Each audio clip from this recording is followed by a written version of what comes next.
नमस्कार, IBC 24 देख रहे हैं आप और MPCG 2020 में स्वागत है आपका। मैं हूं आपके साथ अविनाश कर। नमस्कार, मैं हूं आपके साथ हितेश व्यास। शुरुआत करते हैं बीजापुर से मिल रही एक बड़ी खबर के साथ। हड़ताली संविदा कर्मियों पर गाज गिरी है। नेशनल हेल्थ मिशन के 211 कर्मचारियों की सेवा समाप्ति का आदेश जारी कर दिया गया है। कलेक्टर राजेंद्र कटारा ने यह आदेश जारी किया है। नियमितीकरण की मांग को लेकर लंबे समय से संविदा कर्मी हड़ताल कर रहे हैं और ये पहली कार्रवाई की खबर आ रही है बीजापुर से, जहां पर हड़ताली संविदा कर्मियों पर गाज गिरी है। 211 NHM के कर्मचारियों की सेवा समाप्ति का आदेश जारी हुआ है। कलेक्टर राजेंद्र कटारा ने ये आदेश जारी किया है। बता दें कि लंबे समय से राजधानी रायपुर समेत तमाम जगहों पर पूरे प्रदेश भर में संविदा कर्मचारी अपनी अपनी मांगों को लेकर, सबसे खास बात जो है वो नियमितीकरण की इनकी मांग है, उसकी मांग को लेकर हड़ताल पर बैठे हुए हैं। काम बंद है। इन सब के बीच में एस्मा भी इनकी हड़ताल पर लगाया गया था और अब ये नियमितीकरण की मांग को लेकर हड़ताल पर बैठे संविदा कर्मचारियों पर कार्रवाई हुई है। ये पहली कार्रवाई है प्रदेश में।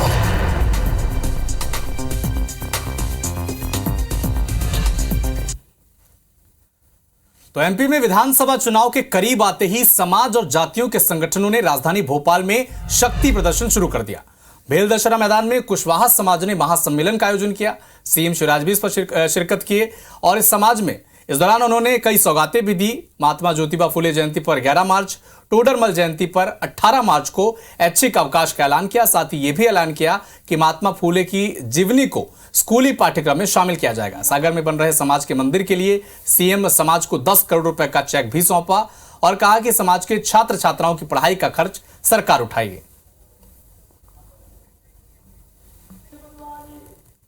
और कुशवाहा समाज का सम्मान कभी कम नहीं होने देगा।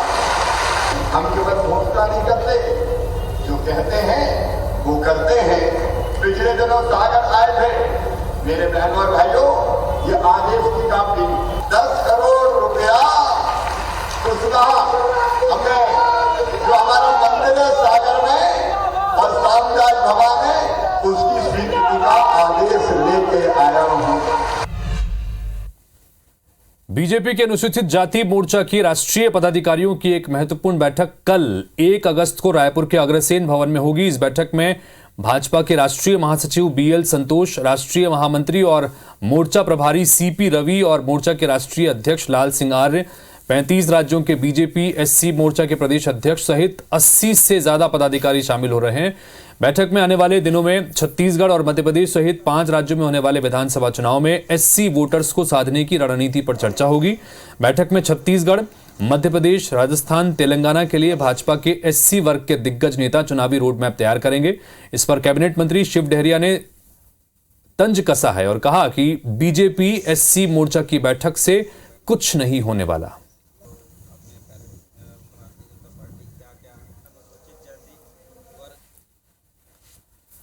इधर रीवा पहुंचे MP विधानसभा चुनाव समिति के संयोजक और केंद्रीय मंत्री ने कार्यकर्ताओं को जीत का मंत्र दिया। इस दौरान मंत्रिमंडल में रीवा को प्रतिनिधित्व नहीं दिए जाने के कांग्रेस के आरोप पर नरेंद्र सिंह तोमर ने पलटवार किया। कहा कि कांग्रेस तो सिर्फ कटाक्ष ही कर सकती है। मैं कांग्रेस के लोगों से पूछना चाहता हूं कि आप भी सरकार रही है, आपने रीवा या रीवा क्षेत्र में बहुत प्रतिनिधित्व क्यों नहीं दिया? पहले आपने काम का लेखा जोखा तो दे। यह आरोप नरेंद्र सिंह तोमर ने कांग्रेस पर लगाया है।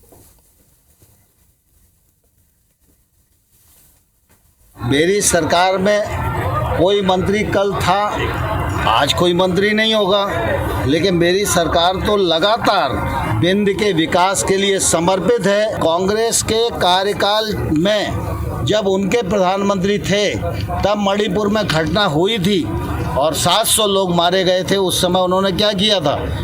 आज के समय में कानून का राज है।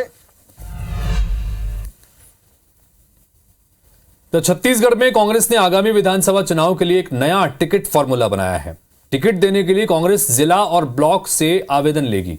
वहीं इस फॉर्मूले पर सियासत शुरू हो गई है। पूर्व नेता प्रतिपक्ष धर्मलाल कौशिक ने इस पर निशाना साधा है। कौशिक ने कहा है कि सभी विधायकों का काम अच्छा है तो जिले में क्यों जा रहे हैं? 71 विधायकों को टिकट देने की घोषणा कर देना चाहिए, तब पता चलेगा विधायकों ने क्षेत्र के लिए कितना काम किया है। वहीं इस पर कांग्रेस संचार प्रमुख सुशील आनंद शुक्ल ने पलटवार किया। सुशील आनंद शुक्ल ने कहा कि बीजेपी के सभी 13 विधायकों की टिकट खतरे में है। बीजेपी में दम है तो सभी 13 विधायकों को टिकट दे दे।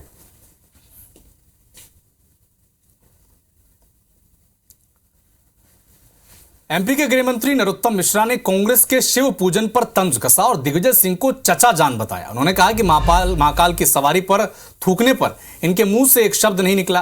कांग्रेस की चुनावी स्वांग को पूरा देश समझता है और खड़गे और राहुल गांधी का एमपी दौरा स्थगित होने पर गृह मंत्री ने कहा कि प्रदेश में अमित शाह की आंधी अभी कई तंबू उखाड़ ले जाएगी।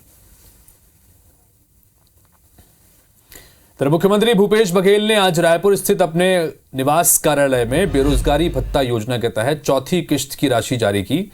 इसमें 1,22,625 हितग्राहियों के खाते में 31 करोड़ 71 लाख रुपए की राशि ट्रांसफर की गई है। बता दें कि बेरोजगार युवाओं को अब तक 112 करोड़ 43 लाख 30 हजार रुपए की राशि का भुगतान हो चुका है। कार्यक्रम के दौरान मुख्यमंत्री ने प्रतीक के रूप तौर पर बेरोजगारी भत्ते के प्रशिक्षित हितग्राहियों को नौकरी का ऑफर लेटर भी प्रदान कर दिया। इस दौरान मुख्यमंत्री ने कहा कि युवाओं को रोजगार से जोड़ना हमारी प्राथमिकता है और इसके लिए हम लगातार कोशिश कर रहे हैं। प्रदेश के 36 आईटीआई के आधुनिकीकरण के लिए 1188 करोड़ 36 लाख रुपए की परियोजनाओं के लिए एमओयू भी हो चुका है, जिसमें 6 नई तकनीकी ट्रेड के लिए 23 शॉर्ट टर्म कोर्स में हम हर साल 10,000 युवाओं को प्रशिक्षण देंगे। बेरोजगारी भत्ता के तहत अब तक के 1,22,625 युवाओं को बेरोजगारी भत्ता दिया जा रहा है। आज 31 करोड़ 71 लाख रुपया अंतरित किया गया। कैसे छत्तीसगढ़ को गढ़ना है वो आप सबके कंधों पर है और इसलिए आपको आर्थिक रूप से वैचारिक रूप से बहुत मजबूत होना होगा। जब पहले बेरोजगारी भत्ता जब मैंने वितरित किया तब मैंने कहा था कि मुझे खुशी नहीं है कि मैं बेरोजगारी भत्ता दे रहा हूं, मुझे खुशी तब होगी जब आपके हाथ में रोजगार होगा। शिव पूजन के साथ कल इंदौर में कमलनाथ के साथ कन्हैया कुमार ने मंच साझा किया, जिस पर बीजेपी लगातार हमला बोल रही है। इसी कड़ी में बीजेपी के प्रदेश अध्यक्ष वीडी शर्मा का बयान भी सामने आया है। कहा है कि जिनको भारत माता से पीड़ा होती है, वंदे भारत से बुखार आ जाता है, उनके साथ कमलनाथ मंच साझा कर रहे हैं। वीडी शर्मा ने कहा कि एमपी वीरों और क्रांतिकारी की भूमि है, चंद्रशेखर रामप्रसाद बिस्मिल की भूमि है, जो भारत के टुकड़े करने का अभियान चलाते हैं। ऐसे लोगों को कांग्रेस मंच देती है। कन्हैया कुमार पर ऑफिशियल देशद्रोह का आरोप है, उनको कानून छोड़ेगा नहीं।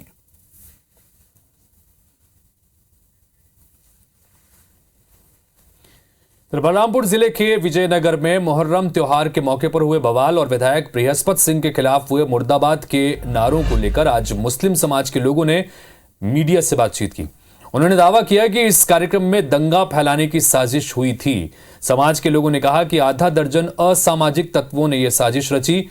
दरअसल विजयनगर में मुहर्रम के दिन 5 गांवों के मुस्लिम समाज के लोग हजारों की संख्या में पहुंचे थे और गंगा जमुनी तहजीब के तहत हिंदू समाज के लोगों को भी बुलाया गया था। कार्यक्रम में जैसे ही विधायक बृहस्पति सिंह पहुंचे, बवाल मच गया और मुस्लिम समाज के लोग ही 2 गुटों में आपस में बढ़ गए। समाज के लोगों ने उसे उस दिन किसी तरह संभाल लिया। समाज के लोगों ने लिखित में इन लोगों का नाम भी साझा किया है और मामले में कार्रवाई की मांग की है। तो वहीं विधायक बृहस्पति सिंह ने इसमें भाजपा नेता रामविचार नेताम का हाथ होने की बात कह दी है।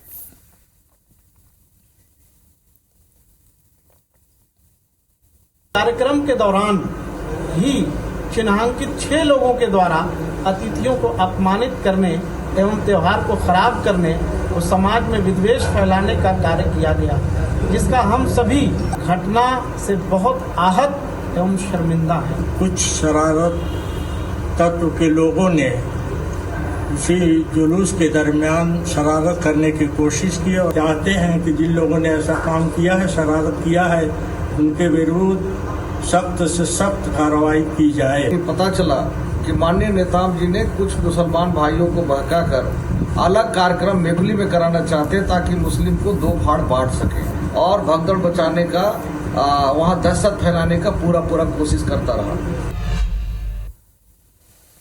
देवास जिले के खातेगांव विधानसभा के नेमावर में 35 मुस्लिम परिवारों ने हिंदू धर्म अपनाया है। संत श्री रामस्वरूप दास शास्त्री और रतलाम के संत श्री आनंद गिरी महाराज की अगुवाई में 35 परिवार के कुल 190 लोगों ने सनातन धर्म में वापसी की है। अपने घर वापसी पर अनुभव साझा किया। राम सिंह ने कहा कि उनका पूर्ण नाम मोहम्मद शाह है और उन्होंने कहा कि हमारे पूर्वज भले ही परिस्थितिवश मुस्लिम हो गए हों, पर हमारे खून में हिंदू संस्कार ही प्रभावित हो रहा है।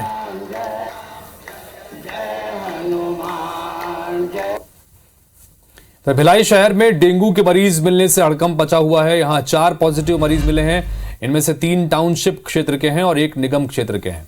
फिलहाल 2 मरीजों का अस्पताल में उपचार चल रहा है। तो निगम प्रशासन और स्वास्थ्य विभाग अलर्ट है। डेंगू मरीज मिलने वाले इलाके में लार्वा की जांच करने के लिए निगम की टीम घर घर तक पहुंच रही है। टेमीफॉस रसायन का छिड़काव भी किया जा रहा है। बता दें कि 2018 में भिलाई शहर में डेंगू से 55 लोगों की मौत हुई थी। इसके बाद लगातार निगम प्रशासन डेंगू से बचाव के लिए काम कर रहा है। तो अविनाश, बता दें आपको कि ये जो मामला है, इस मामले में ये दूसरी गिरफ्तारी है। सामूहिक आत्महत्या का ये मामला था जिसने सबको झकझोर कर रख दिया था। दूसरी गिरफ्तारी है। इससे पहले जो गिरफ्तारी हुई वो भी राजस्थान से ही हुई है। उसे जयपुर से गिरफ्तार किया गया था। इधर ऑनलाइन शातिर ठगों ने अब टोल नाकों पर कटने वाले फास्ट टैग को निशाना बनाकर एक नए तरीके की धोखाधड़ी को अंजाम दिया है। ऐसा ही एक पहला मामला राजधानी रायपुर में सामने आया है, जहां एक इलेक्ट्रॉनिक धर्म कांटा निर्माण कंपनी के मालिक के साथ ठगी हुई है, जिसमें पिछले 3 सालों से घर में खड़ी कार के फास्ट टैग से पैसे कट गए। बिहार के टोल नाका से पैसे कटने का यह सनसनीखेज मामला सामने आया। रायपुर के दुर्गापारा संतोषी नगर निवासी कारोबारी सुनील राय के मुताबिक उनकी कार पिछले 3 साल से कबाड़ के रूप में घर में ही खड़ी है और उसके बावजूद बिहार के सैयदपुर पटेड़ा टोल प्लाजा से 60 रुपए कट गए। इसका खुलासा तब हुआ जब रविवार को उनके पास बिहार के टोल नाका से पैसे कटने का मैसेज मोबाइल पर आया। इसके बाद कारोबारी ने अपनी कार के फास्ट टैग के अकाउंट में जमा 18,000 रुपए तत्काल अपने अकाउंट में ट्रांसफर कर लिए। इस घटना के बाद से टोल प्लाजा के किसी कर्मचारी की मिलीभगत से भी इनकार नहीं कर सकते। साइबर सेल इस मामले में जांच में जुटा है। ये फास्टैग में से ऑटोमेटिक पैसा कट गया टोल प्लाजा से। ये मैसेज में लिखा है सैयदपुर पटेड़ा करके, बिहार की कोई जगह है, वहाँ के टोल प्लाजा से कटा है। मैं कभी नहीं किया हूँ, और जबकि गाड़ी मेरी 3 महीने से घर पे ही खड़ी है, कहीं नहीं निकली है, छत्तीसगढ़ में ही है। इंदौर की क्लर्क कॉलोनी सुभाष नगर क्षेत्र में हैजा के 5 संदिग्ध मामले सामने आए हैं। वहां पीने के पानी के सभी नमूने प्रदूषित पाए गए हैं। इसने रहवासियों की चिंता बढ़ा दी है। जिला सार्वजनिक स्वास्थ्य प्रयोगशाला में परीक्षण के लिए किए गए पानी के नमूनों की प्रारंभिक रिपोर्ट में बैक्टीरिया और दूसरे प्रदूषक पाए गए हैं। इसकी विस्तृत रिपोर्ट हाल ही में आई है। इसमें पानी में 2 बैक्टीरिया पाए गए। इनमें से एक बैक्टीरिया से हैजा भी होता है। यहाँ संदिग्ध मरीजों के घर के आसपास के घरों में भी सर्वे किया जा रहा है। क्योंकि हैजा के नहीं थे, एक डायरिया के थे केसेस जिनको प्राइवेट अस्पताल में भर्ती हुए थे और वहाँ पर उनको डायरिया वगैरह का था और वहाँ पर उन लोगों के जांच वगैरह कराई गई थी। चूँकि केसेस जो थे डिस्चार्ज वगैरह नॉर्मल है। नगर निगम को भी लेटर लिख दिया है कि कहीं देख लीजिए कि जो नर्मदा पाइपलाइन है वो कहीं किसी से सीपेज या कहीं से वो नहीं हो गए, कनेक्ट नहीं हो गए, तो देख ले पानी का जाँच सैंपल बार बार टाइम पर करते रहें। और अब बात करते हैं IBC 24 के खास सरोकार स्वर्ण शारदा स्कॉलरशिप 2023 की।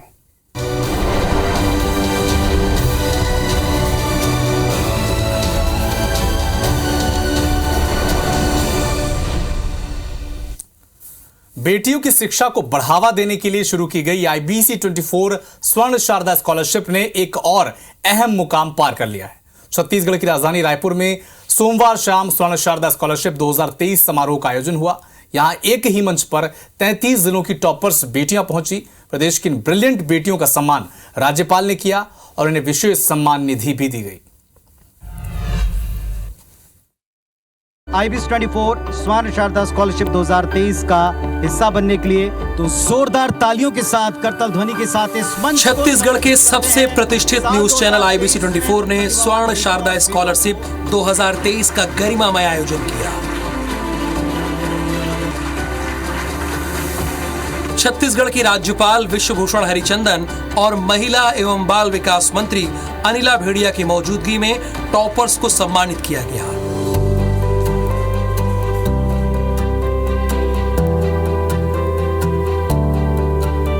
छत्तीसगढ़ बोर्ड की 12वीं की परीक्षा में जिलों में टॉप करने वाली 33 बेटियों को 50-50 हजार रुपए की सम्मान निधि दी गई। वहीं स्टेट टॉपर छात्रा और उसके स्कूल को 1-1 लाख रुपए की सम्मान निधि प्रदान की गई। I'm extremely happy and I appreciate very much this sort of program of the channel IB IBC में। इस तरह के कार्यक्रम करके हमारे बच्चों को आगे बढ़ने की और उनमें एक जज्बा जगाने की कोशिश IBC 24 ने किया है, वो काबिले तारीफ है। इसके साथ ही सभी 5 संभागों के 5 टॉपर छात्रों को भी स्कॉलरशिप दी गई। समारोह के दौरान शिक्षा जगत के दिग्गजों ने बच्चों का मार्गदर्शन किया। इसके साथ ही गोयल ग्रुप ऑफ कंपनीज के चेयरमैन सुरेश गोयल ने बेटियों के प्रयास की सराहना की। IBC 24 के editor in chief Ravikant Mittal ने बेटियों का हौसला बढ़ाया और करियर को लेकर टिप्स दिए। यहाँ मौजूद सभी टॉपर बेटियों को और संभाग टॉपर बेटों को बधाई और शुभकामनाएं देता हूँ और चाहता हूँ कि आप सब इसी तरह आगे बढ़ते रहें। स्वर्ण शारदा स्कॉलरशिप समारोह हमारे लिए महज एक इवेंट नहीं है, ये हमारे संकल्पों की परिणति है, ये हमारे सरोकारों का सुफल है। मराठी में एक कहावत है, मुलगी शिकली प्रगति झाली। इसका मतलब ये होता है कि अगर घर की लड़की ने पढ़ाई कर ली और वो सीख गई तो फिर प्रगति को कोई नहीं रोक सकता, डेवलपमेंट को कोई नहीं रोक सकता। हमारी ये कोशिश बेटियों के सपनों को नए पंख दे रही है। बेटियों की शिक्षा के लिए IBC 24 का सबसे अहम अभियान 2014 से साल दर साल आगे बढ़ता जा रहा है। Bureau report IBC 24। तो फिलहाल इस बुलेटिन में इतना ही, लेकिन देश दुनिया के साथ मध्य प्रदेश छत्तीसगढ़ के तमाम अपडेट के लिए जुड़े रहिए IBC 24 के साथ। हमें दीजिए अनुमति। नमस्कार।